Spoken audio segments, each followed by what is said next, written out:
في قلب الغابة الأسد نام، بس ما كانش يعرف إن حاجة صغيرة قوي هتغير يومه كله.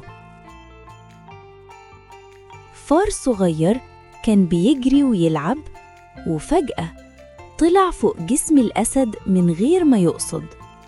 الأسد فتح عينه مرة واحدة وقفز ومسك الفار بسرعة، والغابة كلها سكتت.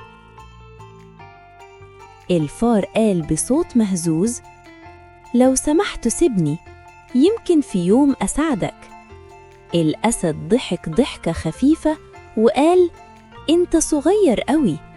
بس فجأة قرر يسيبه. بعد أيام والأسد ماشي واثق، وفجأة وقع في شبكة قوية. زقر الأسد بقوة والصوت وصل بعيد لحد ما فار صغير سمعه.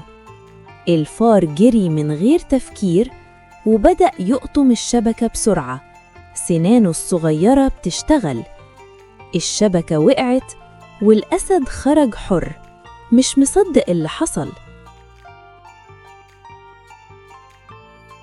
الأسد قال وهو مبتسم: تعلمت درس مهم، مفيش حد صغير وكل خير بيرجع.